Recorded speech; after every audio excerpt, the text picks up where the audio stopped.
What's up, bro? No time, no see. I always say the same shit. Hey, have you noticed with the lights in the background, it's really a different view. Let's gonna turn on these lights and let's gonna see the difference because I have a light here on the monitor.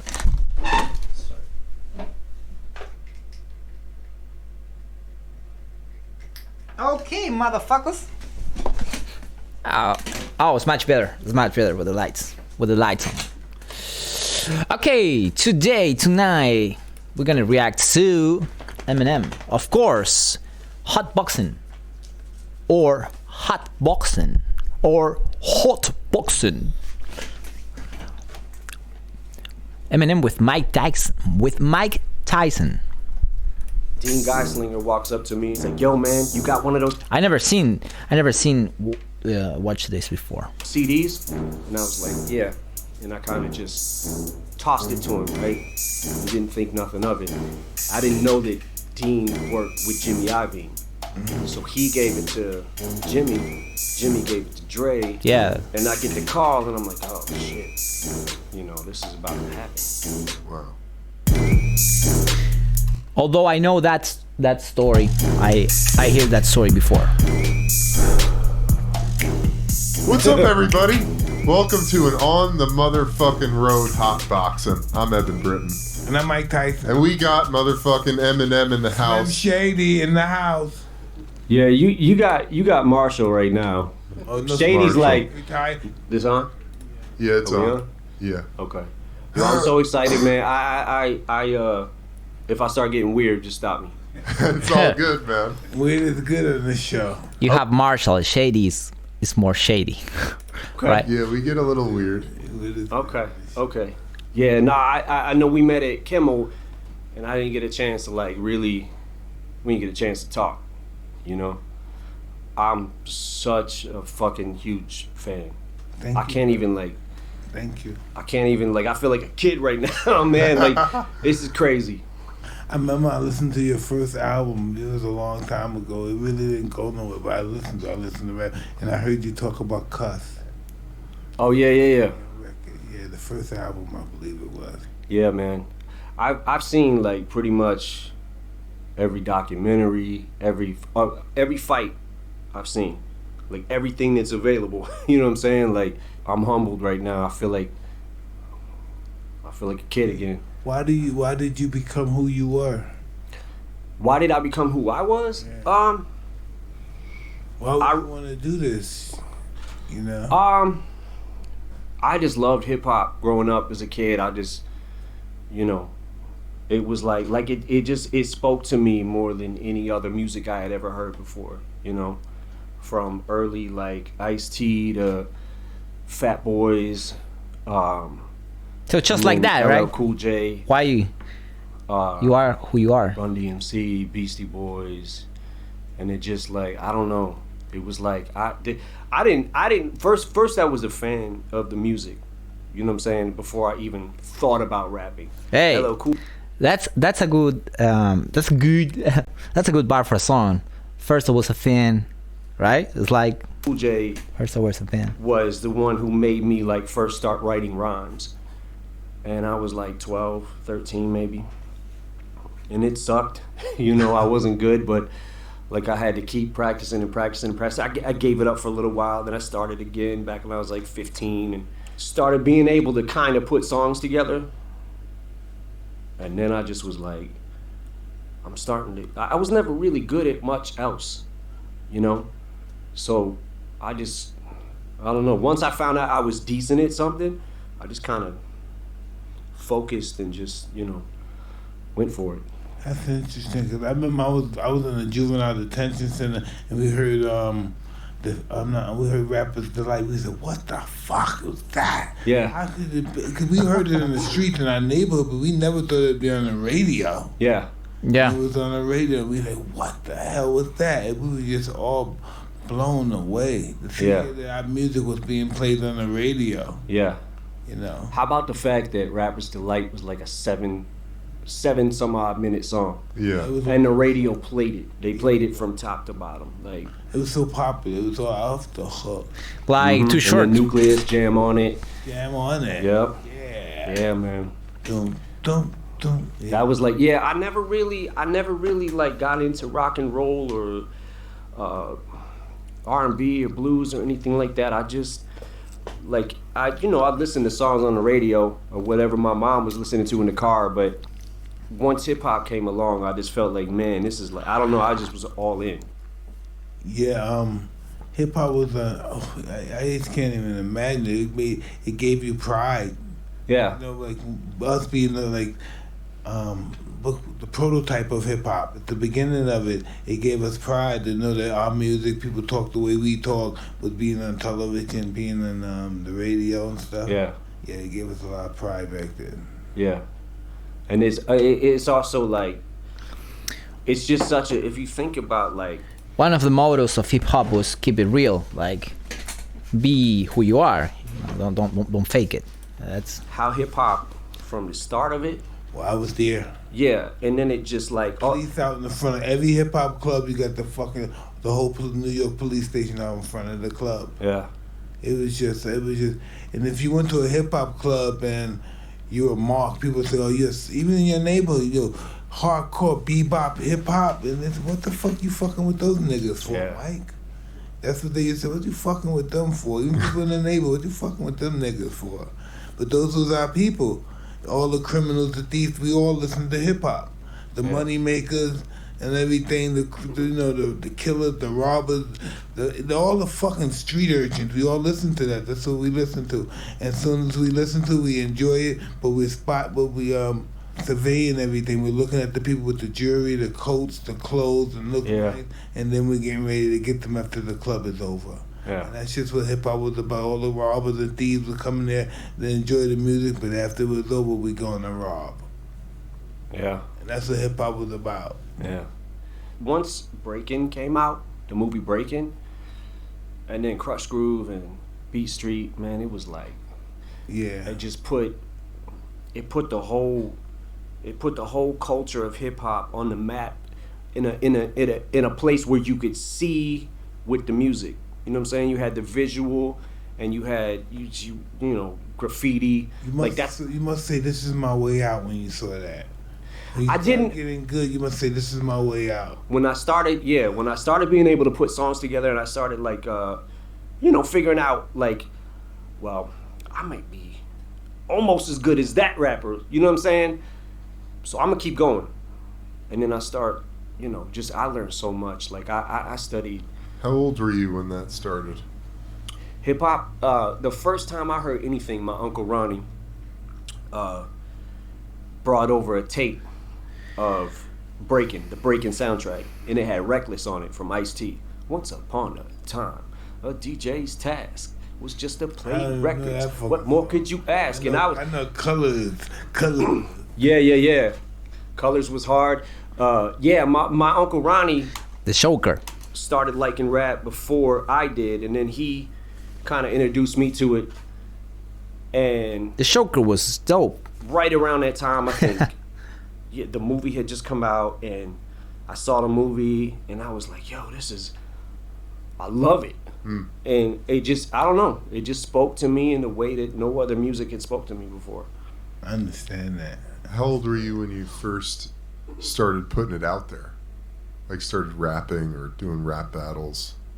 Well, I had a weird trajectory. Like I was afraid, like I was afraid early on, like 15, 16 years old. I was afraid that to go into any clubs or anything like that to say my raps because I felt like I wasn't good enough yet. So I had to get to a certain spot. And then I was trying to I was just making songs. And one day I got a call from my boy Proof, and damn, he was like, yo, you need to come up to the hip hop shop. And I was like, what is the hip hop shop? And he's like, yo, just come to the hip hop shop, write something, come up here. And Proof, remember Proof, Nani? He ran shit in Detroit. We me and him came up together and we came up rapping together. But he would kind of go do his own thing, and then I'd be working like at factories and stuff like that. And Proof was out there like on the grind, and he started making connections, and then he met Jay Dilla, Slum Village, and a lot of the early Detroit hip hop that was like exploding onto the scene. Like Proof was such a part of that. And I got a chance to, when I went to the hip hop shop, I was like, what the fuck? He was like, yo, I'll clear everybody out. I'll have like 10 people, right? And you rap in front of them. And if they don't like you, you know, they're going to tell you they don't like you. if they do like you and they fuck with you, then, you know. So I went there. I said the rap. I got some people jumping around and shit. And I was like, okay, this might be it for me. And then that's when we started having battles at the hip hop shop. And we was having like a battle every couple months or something. Yeah, every 2 or 3 months. But every Saturday, I would make sure that I didn't have to work till 4 o'clock because I was going to the hip hop shop every Saturday. So every Saturday for me was, and this is early 20s, was St. Andrews Hall on Friday night. Saturday, hip hop shop. Tuesday, Ebony Showcase.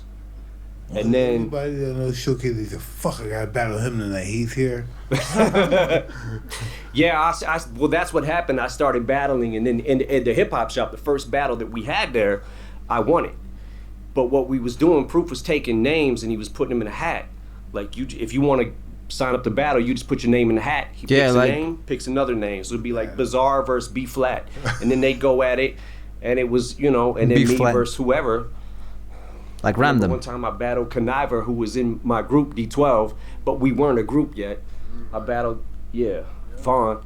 And then I just started like, I met a few people that got me out of just Detroit, and I went to like 97 Scribble Jam. And I went all really the way underground. to the end, and then I lost to this guy named Juice, who to this day is still a really good fucking rapper. And I think that he's so good that it's okay that I lost to him. You know what I'm saying? But is he still in Detroit rapping? No, this was Cincinnati. Yeah. Yeah, the Scribble Jam was in Cincinnati. That was 97. And then from there I met Wendy Day, and she put me on her battle team. She had this battle team that was an event in LA called the Rap Olympics.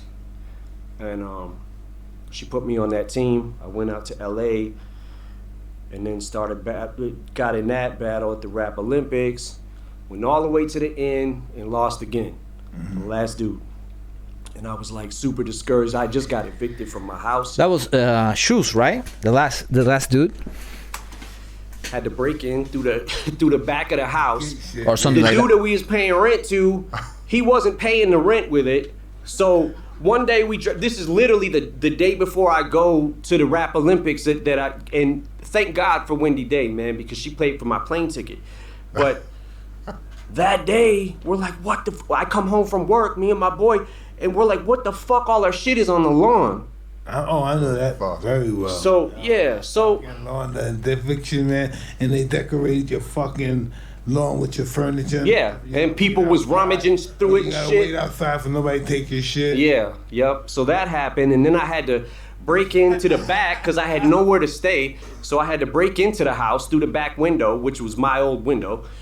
Broke in, slept on the floor. Damn. Got up the next day, went to the Rap Olympics, and by the first prize was $500, and I needed that $500, man, and I lost, and I was fucking devastated. And then this kid, Dean Geislinger, walks up to me and he's like, yo, man, you got one of those CDs? And I was like, yeah. And I kind of just tossed it to him, right? And didn't think nothing of it. Yeah, go fuck yourself with my CD. I didn't know that Dean worked with Jimmy Iovine. Jimmy Iovine He with Dre, gave it that's to crazy.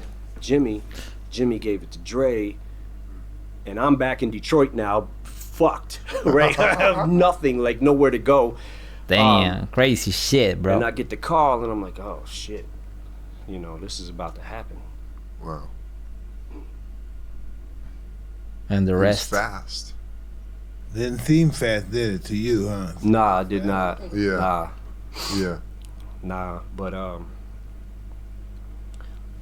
I just gotta say, like, I bro, you are like a god to me. Like, bro, you've done so much in your life, man. It's like just so crazy to be the heavyweight champion at 20 years old. Well, you're not chopped liver yourself. I'm just saying. Well, I'm saying though, but I'm just saying, man. Like I don't know. Oh, like he had like he got like a bar, and I don't know what album is, but Eminem say something like, "I fuck you up like Mike Tyson" or something. This is the bars is something like that. I think it's in this song, I Don't Give a Fuck, or I Just Don't Give a Fuck. I really don't remember the name of the song, because he had two songs with the same name. One song is I Don't Give a Fuck, and the other song is I Just Don't Give a Fuck. Or it was I Just Don't Give a Fuck, and the other song was I Still Don't Give a Fuck, or something like that. But he had like a bar when he said, I fuck you up like Mike Tyson, something like that. Yeah. It takes a lot It's to true. be the champ. Like, it takes a lot. And you know, I remember seeing the first couple fights when I was younger, when you were first like starting to really pop. I had heard about, yo, you seen this guy Mike Tyson? Man, he's knocking motherfuckers out in 10 seconds. Like, and the first fight I saw was which one was the first fight I saw? I think it was with Trevor Burbank. 86, something like that. And man, you knocked him down 3 times with one punch. Like, I was like, what the fuck? And ever since then, it was like when you fight, somebody's getting knocked out. It's just a matter of what round. You know what I'm saying? And like, it comes from humble beginnings. You know, I had to in order to be the champ, I had to get beaten a couple of times. yeah, I had to learn. yeah, boxing is hard, man. It's hard. Like, I've been boxing for like 13 years, just sparring, just messing around. I mess around with Emmanuel Stewart, and he's the best. yeah, He's the best. yeah, man. He had all the champions back then. Yeah. Kronk Jim was just so. I didn't know Eminem box. Yes, man, everybody was coming down here to see the fighters and stuff. Yeah. Naima Lewis had all the celebrities coming down. He was the man back then. Yeah, man. Yeah, he was such a nice dude, and he would come over. He'd come over to my house, and we spar like twice a week. He'd bring his boxers from the Crunk gym. Ooh. I know. And Ricky Womack, yeah, they were really great fighters. Yeah, this was. I remember the amateurs when we were fighting for the Olympics. Those guys were really great fighters. Yeah, man. And Emmanuel was like, this was like 12, 13 years ago, right? So he would come over, he would show me the basics, and it took a lot for me to look. It took a long fucking time for me to just learn the basics, right? So then he started like after a couple months of us doing it, and they were just like, you know, up and coming kids and stuff, like they would, you know, and just you want to spar with them, and they're like, okay, cool. Yeah, for sure. So I got a funny little story. So he's bringing his boxers, and we're probably like 6 months in, and he's bringing his boxers like every week, right? And I'm getting my ass whipped, but I'm staying with him, right? I'm getting some good hits in. I feel a little bit good about myself. So one day he comes over, and he brings his boxer from Crunk, and I'm in the house, and I remember like I was on the phone or something. So when I came out, the dude that he brought had his headgear on, right? And and I'm like, oh, okay, I guess he's ready. So I put my strap on, my headgear, and we're going at it, and he kicked the shit out of me. Fucked me up. So after we're done, we go like 3 rounds, right? I don't think I got one hit in. After 3 rounds, he takes off his fucking headgear. And I said, man, how old are you? He said, 14. I was like, man, I fucking quit. I'm done. Yeah, man. You know, it's just it's funny when you say that, because some fighters just they mature real early. They may at 14, 15, they may be the best they ever been, and they're not good anymore. Yeah. That's just how it is in life with people. They mature. They peak at a certain age. I peaked at like in my 20s and stuff. Some people peak in their 30s. Some people peak in their teens. It's just weird. I feel like if you hit me, I would probably die. Like right now. Like I still feel like you could get in there and just fuck people up. Wow, listen, you feel that way, and I don't even have that in me anymore. I don't even have the mentality to feel like I have to fucking kill everybody's family and stuff. I still have that. Yeah, but I mean, I still feel like you still look like you could punch a fucking brick wall and put a hole in that bitch. Yeah. I saw recently, Nani was showing me a video you did where you was just fucking around and you was trying to show I saw it. I think it was a body punch. Yeah. And how you jump to the side real quick, jump to the other side. Like, man, he could get in there right now and fuck up anybody. Well, because with a lot of people, you say, Mike, let's fight. You just believe that, you can fight at any age fighting. Fighting, yes, you can do forever if you have the desire to do it. Fighting's all about spirit. If you want to do it, you can do it at any age. Yeah. But it's like, but nobody knocked people out in the way that you did. Like people got knocked out by other fighters, but it was like when they got knocked out by you, they got knocked the fuck out. Yeah, that's how I looked at it. Every time I hurt somebody and knocked them out, my life gets better. Yeah. My life gets better. And gets better. And so I love hurting people now. Yeah. Because my life is getting better, and I'm getting the fucking girl, I'm getting the mansion, I'm getting the planes, I'm getting the boats, I'm getting whatever I want. So hurting is beautiful. And my perception of my life at the time. Yeah, but it's like to be a fighter though. It's like you gotta. I need to watch the fights. It takes a special kind of person. It takes a special kind of commitment. You know what I'm saying? Commitment is it's almost like you almost have to give your happiness up to accomplish your goals. Right. Because you're gonna when you do in anything, if you want to be the best garbage can collector in the world, anytime you want to be the best in the world at anything, there's going to be disappointment. Yeah. Yep. There's a lot of competition. And there's going to be guys that peak at a younger age that he's going to blow you away when he's a kid. And then you're going to deal with a guy that blows you away when he's an old guy. Yeah. And then it's going to come the time when you're experienced enough, the next thing you know, you start blowing everybody else. Everybody gets their turn. Yeah. That's just what it is. Everybody gets their turn. Yeah, but it's like you're right though, because like for me, rap is like a 24/7 job, and it takes a lot of dedication, right? And you just stay sharp with the pen and stuff like that. But it's a different kind of discipline to do that. You know what I'm saying? Like, and the balls to get in the ring and fight in the first place. Listen, you know why I used to love anybody that gets in the fucking ring, because you just think about it.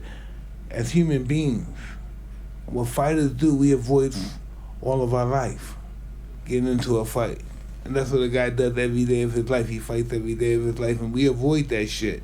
Yeah. It's humiliating if you're not on the right side, and if you don't know how to fight and then you still win, it's humiliating. Yeah. Because you're going to get hurt. Yeah. So people avoid fighting. It's not normal. People are not supposed to fight. People are not structured to fight. Our hands are not developed to fight. Even for boxers, they break.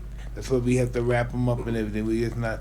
Human beings are not designed to fight. Yeah. But we do it all. It's just part of our DNA. To kill one another is just DNA. Who we are is part of our. Any form of murder is a form of self-hate. Yeah. When you kill another person and stuff, it's you reflecting on yourself, how you feel about yourself. Yeah, it's interesting though. It's like, boxing is just like coming up when I was a kid, I got my ass kicked a lot. I fought, I lost, I fought, I won. You know what I'm saying? And there was a point in time where I started getting in enough fights and winning enough fights that I felt confident until I started learning some of the fundamentals of boxing, and I'm like, I don't know shit. I know nothing. Like, listen, we all believe in here that if you get involved with boxing, it's a tough man sport. Boxing's not a tough man sport. A tough guy's going to get hurt in boxing. He's going to talk funny at the end of the day. Yeah. No one's going to understand him. This is a thinking man sport. Only the smartest win. Yeah. When you get a certain level, yeah, only the smartest win. A tough guy is not. This is not a tough man sport. Yeah. No, look, man, I also know you got a heart, so it's like you fuck somebody up and then feel bad later. Yeah. And you'd be like, because you'd be nice to him after the fight. Like, I don't, like, I hate you during this fight, and then I don't hate you anymore, and I actually feel bad because you might die now. That's who we are. That's that's our fear. Crazy, huh? We're like that. We're vicious. We're ferocious because of the fact that we lost before and we've been disappointed before. We don't want that feeling anymore. Yeah. The thought that we got to go back to Brownsville. You have to go back to 7 Mile. That fucking fear. That's our biggest fear. To go back where we started. Yep. Oh yeah. Subconsciously, that's our biggest fear. Yep. And have to see those people who we grew up with and say, hey, I made it and I fucked up. I'm back here with these people. Yeah. Milton Berle I had lost the fight and I was depressed, and Milton Berle said, what the hell are you depressed for? Doing bad is going back to Brownsville. you made $30 million.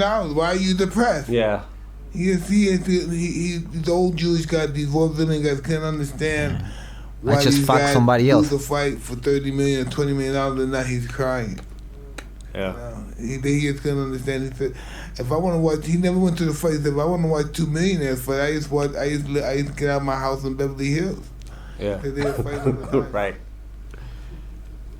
Hey, but I want to say you said we really entertained your immersion in rap. We thought that was beautiful. Everybody, all nationalities and everything. We had to say you were the best. You put it down. We watch you battle. We watch you not battle them, but we watch you compared with the best. We watch you do songs with Jay-Z. We watch you do all those guys, and you got really ill.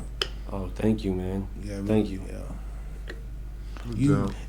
One of those songs he said, you saw me before. I just didn't have all these swords before. But you said you had armed with these guns and swords before. Yeah. Oh, yeah. Yeah, you met me before. I just didn't have all these guns and swords before. Yeah, I didn't have all these arsenal of weapons before. Yeah. Marshall will step in the door. Yeah. That was the Biggie song. Yeah. Yeah, you fucking... Listen. Are you conscious that you're rapping like J and B? You gotta blaze, right? You gotta put it down, because if you don't put it down, people gonna say, "Oh, nigga, he shitted on you." I mean, that's how I feel anytime I get on a song with anybody. Yeah, it's like, man, if I don't try to I have to, just having that hunger still and trying to like you said, it's not about the money all the time, right? So it's like when you lose a fight and you get depressed, it's because your competitive nature and your competitive spirit is wounded, right? Because it's the reason that we started doing this, because we're not good enough. It goes in your mouth. Yep. We're not good enough. Yep. He's better than me, and it fucking kills you. That somebody's better than you, and you believe in your head that you're God or you're the best, or whatever you believe you are. Yeah. Yep. Yeah, man. Yo, you was dope in The Hangover. Hey, listen, man, I was just very happy to do that. I was like 280 pounds. I was on cocaine. I was just doing. I had my prostitute girlfriends at the fucking and this. What is this? The trailer with me. I was just living a fucking life back then. Listen. When I did The Hangover, I didn't know. I went to the club, and the clubs in Vegas, they let me in all the private, And so when I went in this private spot, I saw these white people in these white crew, and I was looking at these people. And then I saw those two girls. What's those two girls? The two twins.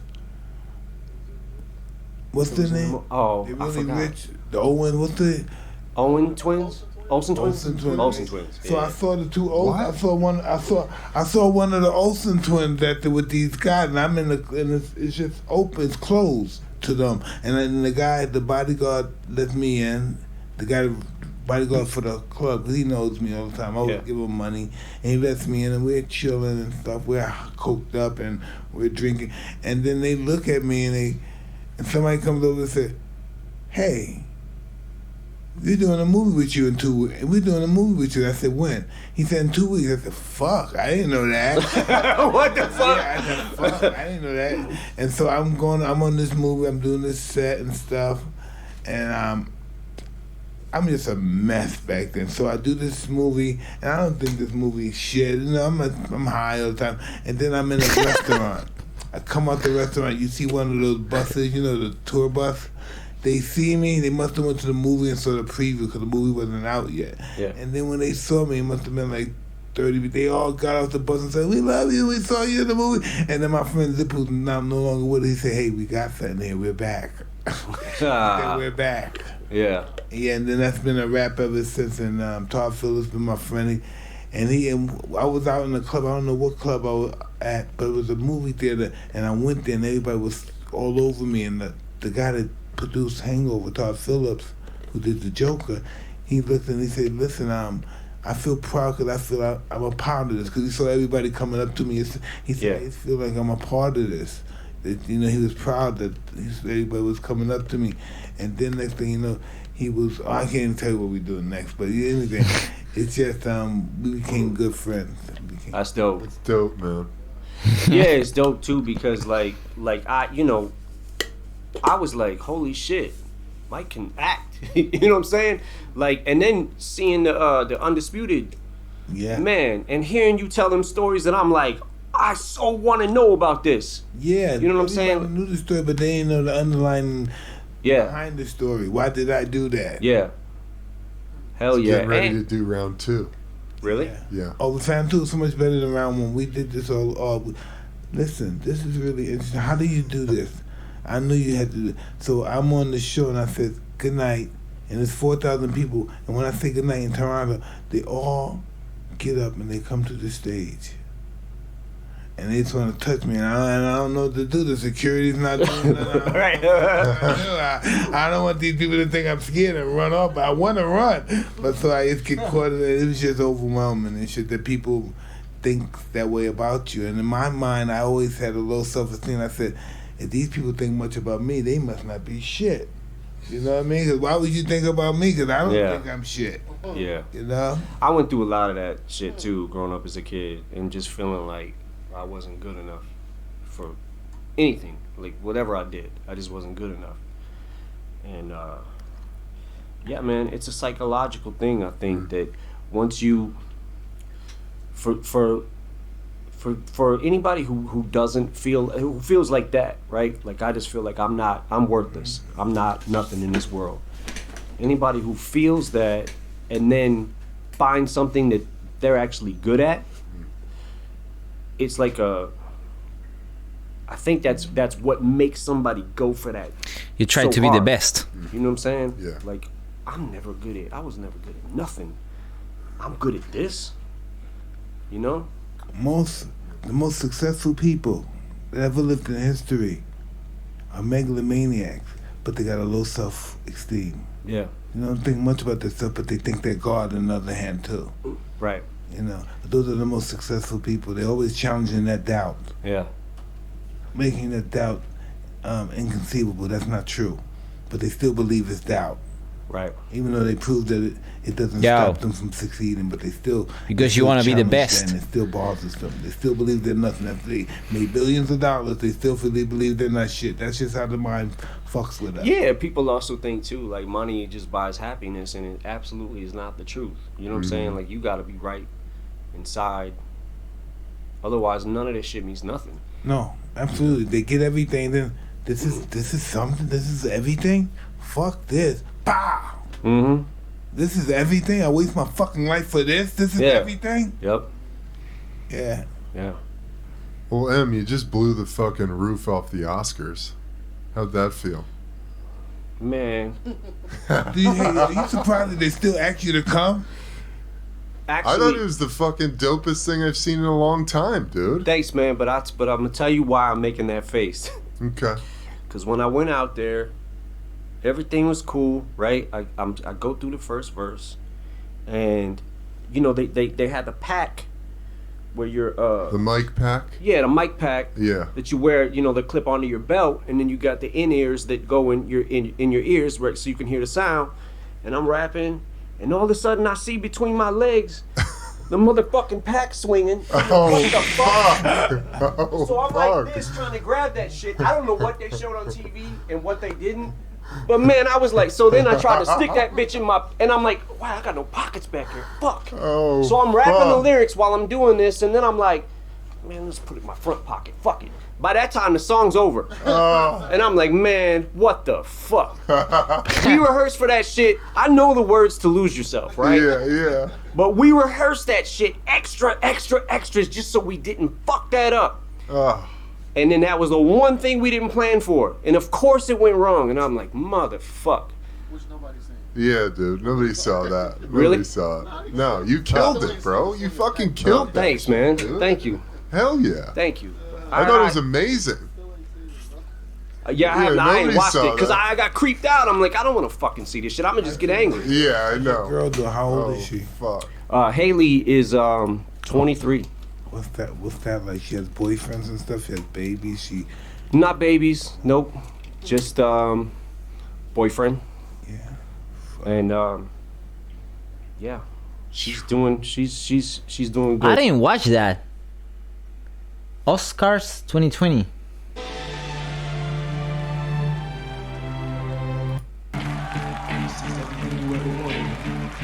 Oh, I need to watch this shit. Not now, but I'm gonna watch it. But she's made me proud for sure. She graduated from college. 3.9. Wow. Yeah. Good for her, man. Yeah, thank That's you. awesome. How does that feel? You have a 23-year-old. I was just listening to Slim Shady Yeah. and listening Yeah, to that. it definitely is crazy. It definitely is crazy. I have a niece that I have helped raise too. That's kind of like a daughter, pretty much like a daughter to me, and she is 26, and then I have a younger one that's 17 now. So when I think about my accomplishments, like that's probably the thing I'm the most proud of. You know, is being able to raise kids.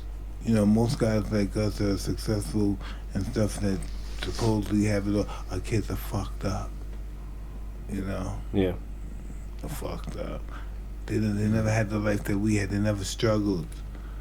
They never know struggle. Without struggle, there's no progress. Yeah. You know, and that's why they don't progress, because they don't struggle. Yeah.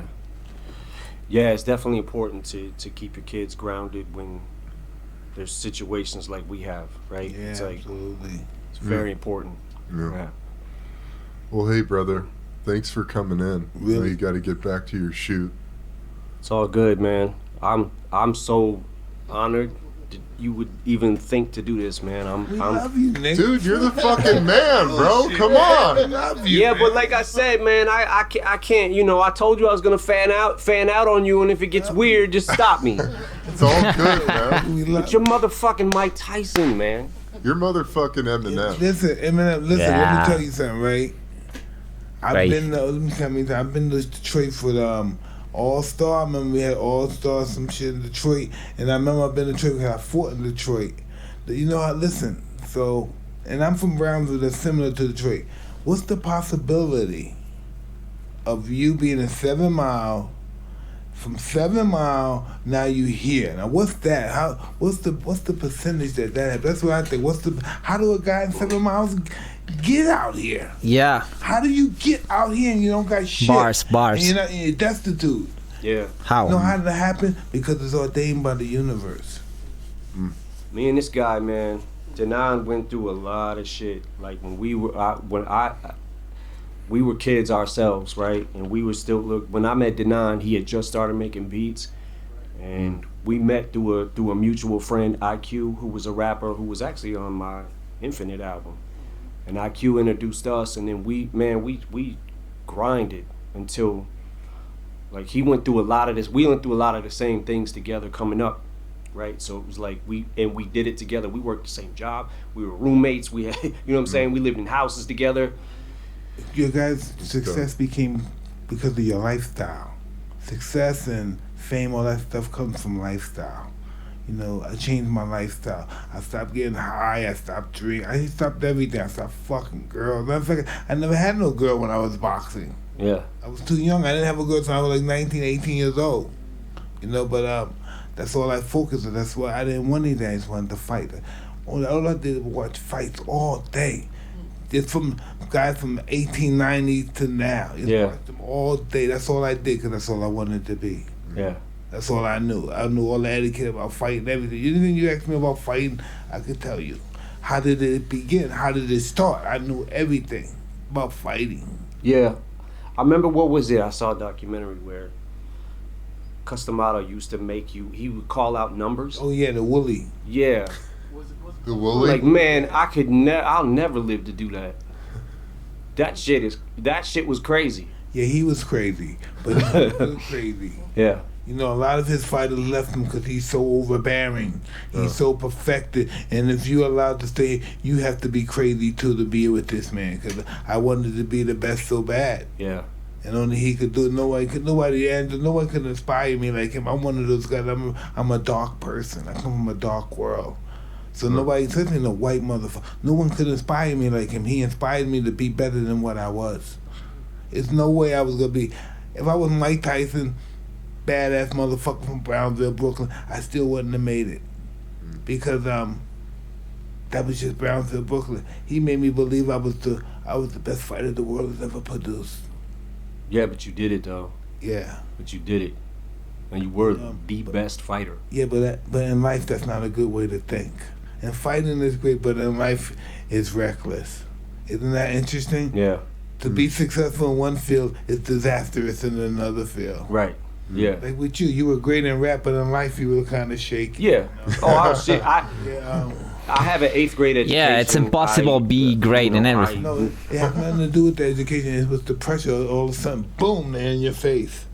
And people are judging you. We have a little weird self-esteem anyway. Now people are judging us, saying things about it, and we get defensive. And when we get defensive, we play into their game. Yeah. You know. Yeah. But still, even though we do that, this gives us our attention, and we get reputations for being crazy and unstable and drug addicts and stuff. And then we go through the whole recovery thing.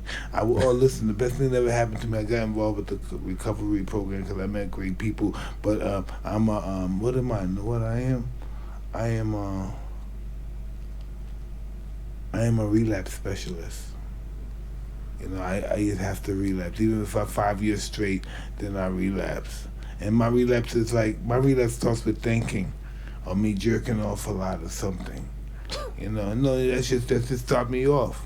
I start looking at my porn, and I start jerking off, and then I start looking at fucking prey. Then I look at people who I never thought about fucking and stuff who's real close to me, and that's just who I am. You know what I mean? Those are my habits, and those are my flaws and shit. Yeah. Oh, the people around me, man, my people think I'm fucking nuts. Yeah. No, you should feel sorry for the people who are not nuts that are around you. Yeah. If you're not crazy in this crazy world, I really feel sorry for you. Yeah. I think my circle of friends is definitely somewhere in the ballpark of my insanity. There's no just doubt to be about friends with me. It's how do we live in this world? How do we find out our purpose? You're born, and most of us are born fucking in a bad situation, and then we say, "Wow, what's wrong with us? Why are we here? Mm-hmm. Why did they put us here? Why we're not living like these people and stuff?" And these people look down on us. And when we're around these people can call the cops on us, and the cops won't listen to us and listen to those people. Yeah. Then you start saying, "Hey, I'm garbage. I'm nothing. Life showing me that I'm nothing." And then you run into somebody who you think is son, and he tells you great things about yourself, and then you think you're great because this great guy told you great things about yourself, and then the whole perspective of your confidence goes to another level. Proof. That's how Proof was to me. Yeah, man. He was a godsend to me because I know that I would not have made it without knowing him, because he gave me he co-signed for me when I went to the shop. When I went to was like a manager. He co-signed for me everywhere I went, and people respected him. His name meant something because they respected him, because he was the crazy. Listen, when Cuss told those South African guys, "Hey, say, listen, we have a black young man in this house. He's our family. You treat him the way you treat us." And he told everybody around there, all those white guys, here's all those guys with power politics. This is our son. This is the. And nigga, my head was so big. He shouldn't have did. He never told me I was a nigga that you're not gonna make. He always said I was superior than everybody. You know, isn't that a trip? He told me I'm better than everybody. The reason why those people are bothering you because they're jealous of you. He never had put doubt in my mind that I was fucked up, even though I believe that he has shattered that and made me in my mind I thought I was a demigod. It's crazy because that's the one thing you needed. That's the one absolutely. thing you needed in your life to No feel doubt. like you was special. No, That's how Proof made me feel. It was like, my confidence was so low. I had such a low self-esteem. I was just a criminal. When I first met Cuss and I saw his house, I'm gonna rob these white motherfuckers. Then he gave, and then he kept talking to me and gave me self-esteem. And then he made me want to be his wife. If anybody said anything about him, I would kill them. I believe you. No, I'm serious. I believe you. I believe He you. had my mind just like that. If anybody disrespected it, he has made me feel something. He made me feel like something I never felt before. And I said, if anybody disrespected me, I would fucking kill them. That's just how. Yeah, man. Because in the ghetto, that's how you show your love, by killing somebody or hurting somebody for somebody. Yeah. Yep. I gotta ask you, when you was going into like them early fights, right? When you first started coming up, and you walk into the ring, what is that shit like? It's really orgasmic. It's almost like Like you felt, did you feel like part of you nervous, like tense, but the other part like you gonna kill somebody? No, I'm not nervous. I'm scared. Ah, I'm scared yeah. because I'm a scary guy. Because I've been picked on in my life. I've been abused all my life. People did anything they wanted to me, so I have natural fear of not being safe. Yeah. That's who I am, natural. It's in my life. That's who I am. So now I got it with this weird self-confidence and violence and stuff. So now I'm sadistic because I'm afraid I'm gonna get hurt. Yes. I'm an animal now. Yeah, so it's like I gotta hit this guy. I gotta hurt this guy before he hurts me. Absolutely. Yeah. And not only do I have to do it spectacularly for more people want to see me do it again. That's really strong. I mean, I thought world champion boxer was like, I'm go for it, and he said, I'm afraid. That's crazy. That's really crazy. And more people did. The more I hurt them, the more spectacularly I hurt them, the better my life would be. Yep. And that's how my mindset was. That's crazy though. Cus loves hurting people, other fighters. He loves breaking their ribs, their eye sockets, their cheekbone. He just loves. He just wanted to see how people work under those circumstances. Yeah. And I just never seen nobody like hit so hard before. Like I don't like that's gotta be something like what is that? Like I got credit for my punching speed, but it wasn't my punches. It wasn't my punching power. It was the accuracy, and I was fast. So I got the punch there before the hard punchers got there. You know, some guys are hard. Like Foreman's a hard puncher, but he just pounds you, hits you in the shoulder, hits your arm, and it fucks you up. I'm precise. I'm hitting you here. I mean, everywhere I hit you is a reason, and normally I get the right results most of the time. yeah, it's like the way you sit down on your punches. And when you throw those hooks to the body and shit. The objective is for the guy don't see the punch. Those are the punches that knock you out. Yeah. You know? That's crazy though. Hell yeah. Well, dude, Yeah, I think you gotta head back. Man, can I tell you something? This is really good. We know you don't do this stuff. Yeah. And this is really cool. You don't have to thank me, man. It's equal. Like you coming here is like such a big. We were talking about it, and it was in the treatment. Mike Tyson knocks him out, and I'm like, we're not gonna get Mike Tyson. We can't get Mike Tyson. I'm like, if we get Tyson, like that's the top of the fucking food chain. That's That's how we feel about you. We feel like, man. God, this is the biggest fucking interview. I interviewed everybody. Tony Robbins, all these fucking interesting guys and stuff. This is the best one. This might be my biggest interview right here.